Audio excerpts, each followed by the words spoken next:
प्रधानमंत्री नरेंद्र मोदी ने अबुजा में नाइजीरिया के राष्ट्रपति बोला अहमद टिनुबू के साथ बातचीत की। उन्होंने कहा, भारत नाइजीरिया के साथ रणनीतिक साझेदारी को देता है उच्च प्राथमिकता। नाइजीरिया ने प्रधानमंत्री मोदी को grand commander of the order of the niger पुरस्कार से सम्मानित किया। गृह मंत्री अमित शाह ने वरिष्ठ अधिकारियों के साथ मणिपुर की सुरक्षा स्थिति की समीक्षा की।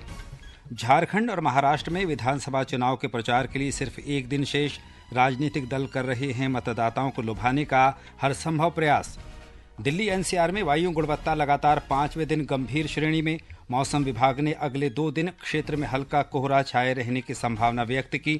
और महिला एशियाई हॉकी चैंपियंस ट्रॉफी में भारत ने बिहार के राजगीर में अंतिम ग्रुप स्टेज मैच में जापान को 3-0 से हराकर सेमीफाइनल में प्रवेश किया। समाचार संध्या के साथ मैं अतहर सईद। प्रधानमंत्री नरेंद्र मोदी और नाइजीरिया के राष्ट्रपति बोला अहमद टिनुबू ने आज अबुजा में बातचीत की। दोनों नेताओं ने दोनों देशों के बीच कार्यनीतिक भागीदारी की समीक्षा की और आपसी संबंधों को बेहतर बनाने पर चर्चा की। दोनों पक्षों के बीच शिष्टमंडल स्तर की वार्ता भी हुई। प्रधानमंत्री ने इन चर्चाओं को रचनात्मक बताया। श्री मोदी ने कहा कि भारत नाइजीरिया के साथ अपने संबंधों को बहुत महत्व देता है। नाइजीरिया के साथ अपनी स्ट्रेटेजिक पार्टनरशिप को हम उच्च प्राथमिकता देते हैं। रक्षा, ऊर्जा, आर्थिक विषय, टेक्नोलॉजी, हेल्थ, एजुकेशन, कल्चर जैसे कई क्षेत्र ऐसे हैं। हमारा सहयोग मजबूत है और अनेक नई संभावनाएं भी हमारे इस संबंधों में जुड़ी हुई है। आतंकवाद, अलगाववाद, पायरेसी या ड्रग तस्करी जैसी चुनौतियों से निपटने के लिए हम मिलकर काम करते रहे हैं और मजबूती से हम आगे भी करते रहेंगे। प्रधानमंत्री ने कहा कि पिछले 17 वर्षों में किसी भारतीय प्रधानमंत्री की ये पहली नाइजीरिया यात्रा है। उन्होंने कहा कि भारत नाइजीरिया के बाढ़ग्रस्त इलाकों में राहत के लिए मानवीय सहायता के तौर पर 20 टन सामग्री भेजेगा। पिछले महीने नाइजीरिया में फ्लड्स में हुई जानहानि के लिए मैं 140 करोड़ भारतवासियों की तरफ से और मेरी तरफ से संवेदनाएं प्रकट करता हूं। आपके राहत कार्यों के समर्थन में भारत 20 टन मानवीय सहायता भेज रहा है। श्री मोदी ने नाइजीरिया को ब्रिक्स का भागीदार देश बनने पर बधाई दी। उन्होंने भरोसा जताया कि भारत और नाइजीरिया ग्लोबल साउथ के मुद्दों को विश्व मंच पर उठाते रहेंगे। वार्ता के बाद दोनों पक्षों के बीच 3 सहमति पत्रों पर हस्ताक्षर किए गए। ये समझौते सांस्कृतिक आदान प्रदान, सीमा शुल्क सहयोग और सर्वेक्षण सहयोग से संबंधित हैं। प्रधानमंत्री को grand commander of the order of the niger से सम्मानित किया गया। श्री मोदी ने इस सम्मान को विनम्रतापूर्वक स्वीकार करते हुए कहा कि ये सिर्फ उनका ही नहीं बल्कि भारत की जनता का भी सम्मान है।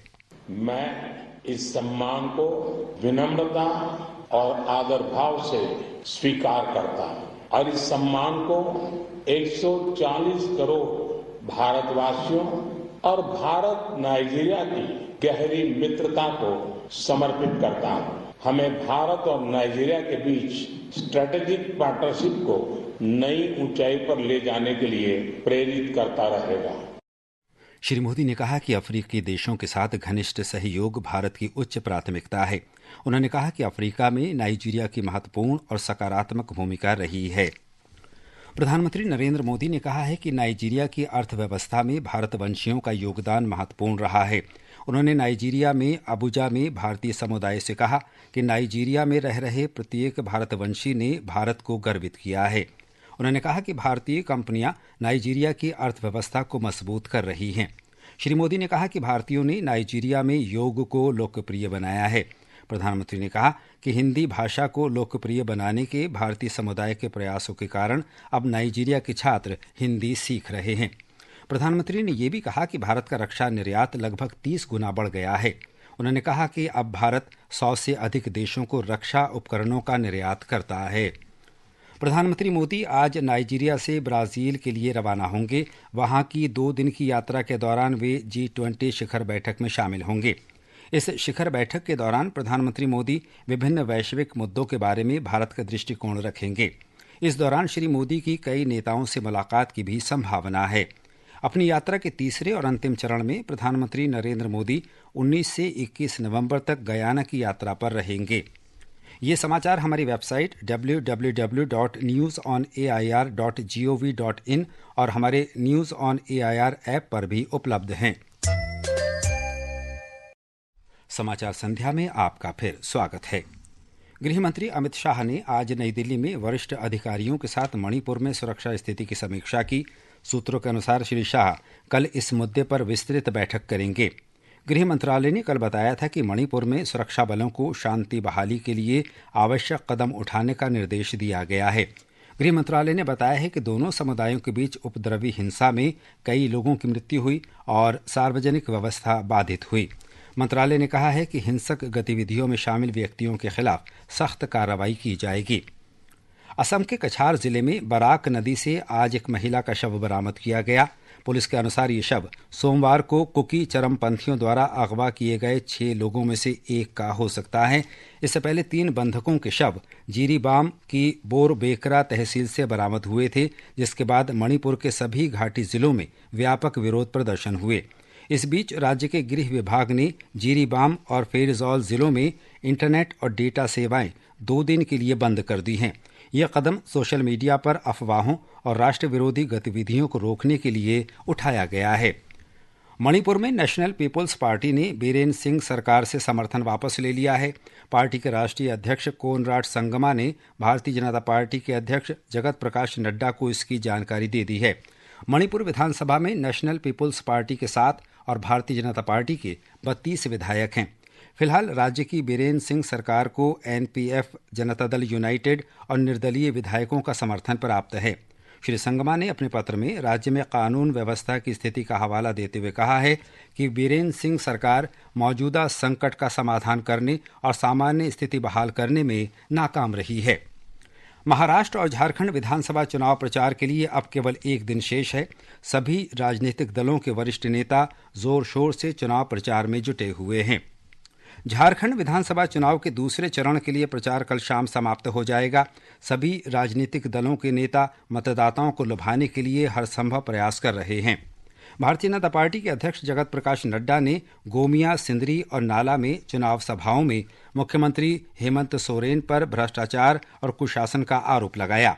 श्री नड्डा ने हेमंत सोरेन पर झारखंड में बांग्लादेशी घुसपैठियों को शरण देने का भी आरोप लगाया। ये इंटेलिजेंस की रिपोर्ट, इसमें लिखा गया है कि बांग्लादेश के घुसपैठिए आते हैं, के लिए आधार कार्ड बनता है, उनका वोटर आईडी बनता है, उनको गैस का कनेक्शन दिया जाता है, उनको राशन कार्ड बनता है और फिर उनको जमीन दिलाने का काम हेमंत सोरेन की सरकार करती है। झारखंड मुक्ति मोर्चा के वरिष्ठ नेता और मुख्यमंत्री हेमंत सोरेन ने कहा कि भाजपा उन्हें निशाना बना रही है। उन्होंने गिरिडीह, जामा और जामताड़ा में रैलियों में कहा कि भाजपा लोगों का ध्यान मुख्य मुद्दों से भटका रही है। और आज घुसपैठी की बात है तो ये बताए ना कहाँ पर है लोग, आंकड़ा देना, डाटा देना। जमीन हड़प रहे हैं, ये फलना कर रहे हैं, ढिमका कर रहे हैं, शादी कर रहे हैं, ब्याह कर रहे हैं, तरह तरह की आरोप लगाते हैं। तो ये ऐसे चीजों को खरीदते हैं जिसमें सांप्रदायिक सौहार्द बिगड़े और इनकी रोटी वहीं पकती है जहाँ सांप्रदायिक तनाव बना रहे। कांग्रेस, राष्ट्रीय Janata Dal, all Jharkhand student union और वामपंथी दलों के नेताओं ने भी झारखंड के कई क्षेत्रों में रैलियां और रोड शो किए। झारखंड में दूसरे और अंतिम चरण का मतदान 20 नवंबर को और मतगणना 23 नवंबर को होगी। महाराष्ट्र में आज विभिन्न राजनीतिक दलों के उम्मीदवारों और नेताओं ने मतदाताओं को लुभाने के लिए सार्वजनिक बैठकें, रोड शो और रैलियां की। 20 नवंबर को होने वाले महाराष्ट्र विधानसभा चुनाव के लिए चुनाव प्रचार कल शाम 5 बजे बंद हो जाएगा। महाराष्ट्र विधानसभा चुनाव प्रचार में विभिन्न राजनीतिक दलों के स्टार प्रचारक जोरदार प्रचार कर रहे हैं। मुख्यमंत्री एकनाथ शिंदे, केंद्रीय मंत्री नितिन गडकरी और शिवराज सिंह चौहान, कांग्रेस नेता प्रियंका गांधी, आंध्र प्रदेश के उप मुख्यमंत्री पवन कल्याण, बीएसपी के अध्यक्ष मायावती सहित अन्य नेताओं ने आज विभिन्न जगहों पर चुनाव प्रचार में भाग लिया। धुले में एक रैली को संबोधित करते हुए मुख्यमंत्री एकनाथ शिंदे ने कहा कि महाराष्ट्र में डबल इंजन की सरकार राज्य को सर्वांगीण विकास की दिशा में ले जा रही रही है। प्रियंका गांधी ने नागपुर के महाल क्षेत्र में रोड शो किया। इससे पहले गढ़चिरौली में एक रैली को संबोधित करते हुए प्रियंका गांधी ने प्रधानमंत्री नरेंद्र मोदी पर आरक्षण की सीमा 50% से ऊपर न बढ़ाने और जाति जनगणना को मंजूरी न देने का आरोप लगाया। भाजपा के स्टार प्रचारक केंद्रीय मंत्री नितिन गडकरी ने आज अहिल्यानगर में प्रचार किया। कुणाल शिंदे के साथ अंकिता आप्टे, आकाशवाणी समाचार, मुंबई। दिल्ली के परिवहन मंत्री और आम आदमी पार्टी के वरिष्ठ नेता कैलाश गहलोत ने आज आम आदमी पार्टी की प्राथमिक सदस्यता से इस्तीफा दे दिया है। श्री गहलोत ने आम आदमी पार्टी के राष्ट्रीय संयोजक अरविंद केजरीवाल के नाम लिखे अपने त्यागपत्र में सरकार द्वारा जनता से किए गए वादों को पूरा न करने का आरोप लगाया है। दिल्ली भाजपा के नेता और पूर्व विधायक अनिल झा भारतीय जनता पार्टी को छोड़कर आज आम आदमी पार्टी में शामिल हो गए। आम आदमी पार्टी के राष्ट्रीय संयोजक अरविंद केजरीवाल ने श्री झा को पार्टी की सदस्यता ग्रहण करवाई। ये समाचार आकाशवाणी से प्रसारित किए जा रहे हैं। ताज़ा समाचार जानने के लिए आप हमारे social media handle x@AIR News Hindi को फॉलो कर सकते हैं। ये आकाशवाणी है। दिल्ली राष्ट्रीय राजधानी क्षेत्र में वायु गुणवत्ता का स्तर बेहद गंभीर श्रेणी में बना हुआ है। आज शाम 5 बजे वायु गुणवत्ता सूचकांक AQI 447 दर्ज किया गया। केंद्रीय प्रदूषण नियंत्रण बोर्ड के आंकड़ों के अनुसार दिल्ली के अन्य इलाकों में भी AQI का स्तर 450 के पार दर्ज किया गया। मौसम विभाग ने दिल्ली राष्ट्रीय राजधानी क्षेत्र में अगले 2 दिन सुबह और शाम के दौरान धुंध और हल्का कोहरा छाए रहने की संभावना जताई है।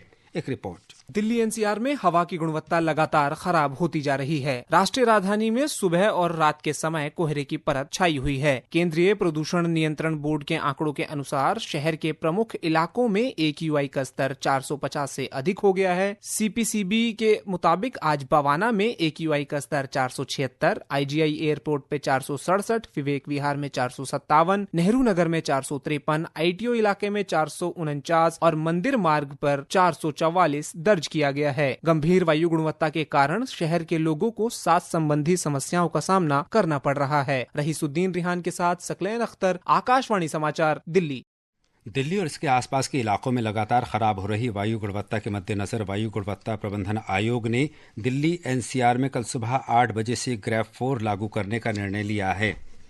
बिहार में महिला एशियाई चैंपियंस ट्रॉफी हॉकी में भारत ने अंतिम ग्रुप स्टेज मैच में जापान को 3-0 से हराकर सेमीफाइनल में प्रवेश किया। भारतीय टीम लगातार 5वीं जीत के साथ अंक तालिका में शीर्ष स्थान पर रही। चीन दूसरे, मलेशिया तीसरे और जापान चौथे स्थान पर रहा।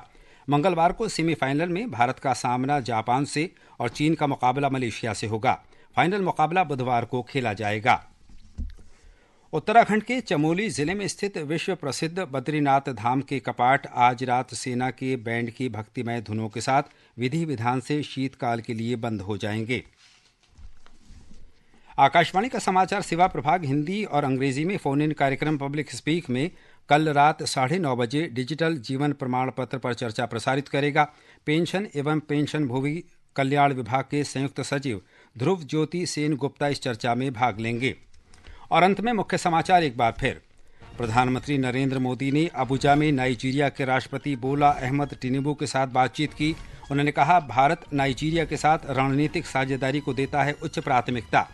नाइजीरिया ने प्रधानमंत्री मोदी को grand commander of the order of the niger पुरस्कार से सम्मानित किया। गृह मंत्री अमित शाह ने वरिष्ठ अधिकारियों के साथ मणिपुर की सुरक्षा स्थिति की समीक्षा की। झारखंड और महाराष्ट्र में विधानसभा चुनाव के प्रचार के लिए सिर्फ एक दिन शेष। राजनीतिक दल कर रहे हैं मतदाताओं को लुभाने का हर संभव प्रयास। दिल्ली NCR में वायु गुणवत्ता लगातार 5वें दिन गंभीर श्रेणी में।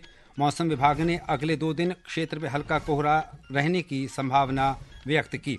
और महिला एशियाई हॉकी चैंपियंस ट्रॉफी में भारत ने बिहार के राजगीर में अंतिम ग्रुप स्टेज मैच में जापान को 3-0 से हराकर सेमीफाइनल में प्रवेश किया। इसके साथ ही समाचार संध्या का ये अंक समाप्त हुआ।